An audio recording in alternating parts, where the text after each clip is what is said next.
دیکھیے، لیلۃ البراء جب کہا جاتا ہے تو اس کا مطلب ہوتا ہے وہ رات جس میں انسان کو جہنم کی آگ سے نجات کی نوید سنائی جائے، یعنی جہنم کی آگ سے نجات کی رات۔ لیلۃ البراء عام طور پر معروف یہی ہے کہ شب برات کو کہا جاتا ہے۔ پاکستان میں یا ہندوستان میں اردو زبان والے اس کو شب برات کہتے ہیں۔ یہ براعت ہے، یعنی آگ سے براعت کی رات، آگ سے دور ہونے کی رات۔ البتہ یہ معروف ہے اور بعض احادیث کی بنیاد پر ہی شاید معروف ہے، اور اس کو 27 رجب المرجب کے ساتھ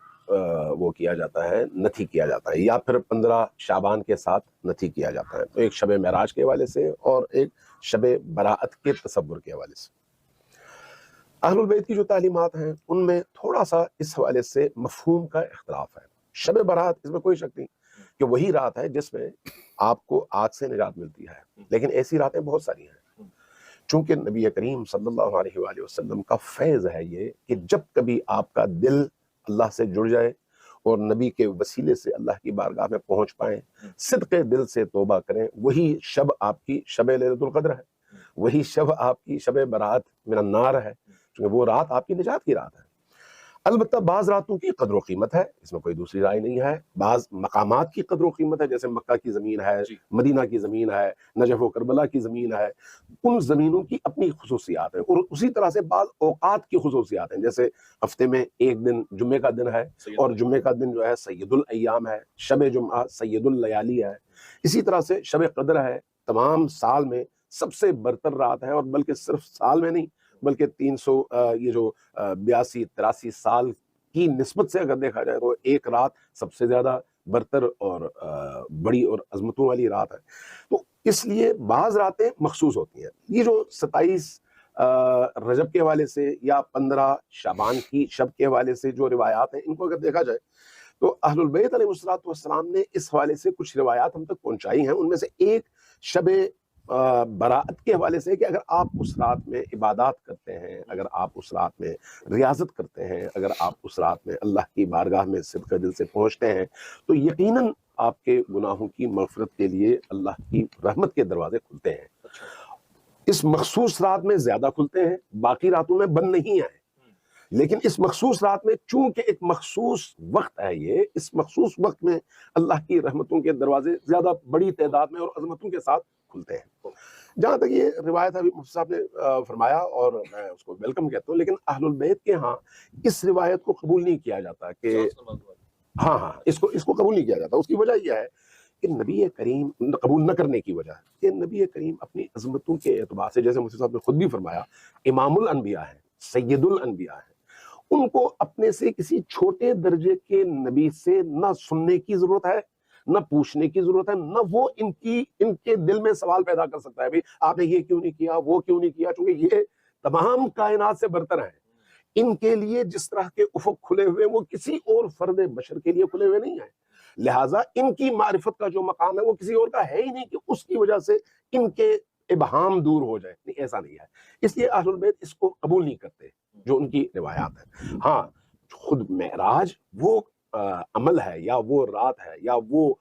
کیفیت ہے کہ اس کے مقابلے میں کسی فرد بشر کو وہ اعزاز اللہ نے عطا نہیں کیا جو اعزاز نبی کریم صلی اللہ علیہ وآلہ وسلم کو عطا کیا ہے۔ اب جہاں تک یہ ہم عام طور پر سنتے ہیں کہ عرش پہ، آسمانوں کا تصور ہمارا یہ ہے جو ہم اس زمین کے حوالے سے دیکھتے ہیں کہ اس زمین کے حدود سے آپ نکلے تو قرآن نے چونکہ 7 آسمان کہا، 7 زمینیں کہا، کس مفہوم میں کہا وہ خود ایک قابل بحث موضوع ہے، قابل ادراک موضوع ہے، جس پر غور و فکر کی ضرورت ہے، تحقیق کی ضرورت ہے۔ چونکہ سائنس نے جو کچھ ثابت کیا ہے اس کو بھی ہمیں سامنے رکھنے کی ضرورت ہے، اور وحی نے جو کچھ کہا ہے اس کو بھی سامنے رکھنے کی ضرورت ہے۔ تو یہ جو سفر ہے یہ ہمیں سمجھانے کے لیے ہے کہ ایک ایسا مقام ہے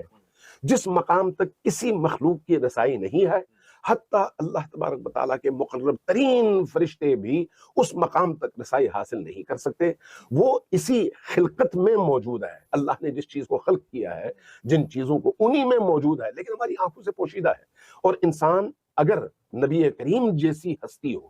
تو پھر اس مقام تک رسائی بھی اللہ تبارک و تعالیٰ اس ہستی کو عطا کرتا ہے۔ تو نبی کریم صلی اللہ علیہ وآلہ وسلم کو سورہ اسراء بنی اسرائیل کی جو آیات ہیں ان آیات کے مطابق سبحان الذی اسریٰ بعبدہ لیلا من المسجد حرام الی المسجد الاقصی. تو ان آیات کے مطابق اللہ تبارک و تعالیٰ نے نبی کریم کو یہ اعزاز عطا کیا کہ اس مقام تک رسائی صرف اور صرف اس ہستی کو حاصل ہوئی، اور وہ بھی اس طرح سے کہ فاصلے سمٹ گئے، زمانہ سمٹ گیا، چونکہ زمانے کا تعلق سورج اور زمین کے اس حرکت کے مدار سے ہے. مدار سے آپ اگر نکل جائیں تو زمانہ نہیں ہے، وقت نہیں ہے، آپ وقت سے باہر ہو جاتے ہیں. تو وہ جو رات ہے، اس رات کے حوالے سے جہاں ان آیات کو ہم پڑھتے ہیں، وہیں پر ان آیات کی تشریح میں جو روایات خود نبی کریم سے اور ان کی آل سے منقول ہیں، ان روایات میں اگر ہم دیکھیں تو جو بات سامنے آتی ہے وہ یہ ہے کہ ابھی دروازے کی کنڈی ہل رہی تھی کہ نبی کریم جا کر واپس بھی آئے، اور وہ سارا مکالمہ بھی ہوا، گفتگو بھی ہوئی، اور اللہ تبارک و تعالیٰ نے اپنے قرب میں نبی کریم کو بلایا بھی، اور ایک تفصیل سے گفتگو بھی ہوئی، اور وہ اس عاشق اور معشوق، محب اور محبوب کے درمیان راز ہے، جس میں سے شاید ایک دو پہلو بیان ہوئے ہوں، باقی چیزیں جو ہیں وہی انہی کے درمیان راز ہی رہی ہیں. تو یہ اعزاز صرف نبی کریم صلی اللہ علیہ وآلہ وسلم کو حاصل ہے. یہاں پر ایک جملہ میں مزید عرض کروں. بعض اوقات دیکھیں ہم جب مسلکی اور فرقہ وارانہ رجحانات رکھتے ہوتے ہیں نا، تو پھر جو ہے ایک دوسرے کو نیچا دکھانے کے لیے بعض چیزوں کو رد کر دیتے ہیں، بعض چیزوں کو قبول کر لیتے ہیں. اس کیفیت سے نکل کر اگر ہم سوچیں، تاریخ چاہے کوئی بھی ہو، اصل چیز ہے نبی کریم کا اس مقام تک پہنچنا. اگر اس مقام تک پہنچنے کے حوالے سے ایک مصدقہ چیز ہے تو پھر اس کو قبول بھی کر لینا چاہیے. آپ چاہے کسی بھی رات میں نبی کریم سے اپنے عشق میں اضافہ کریں،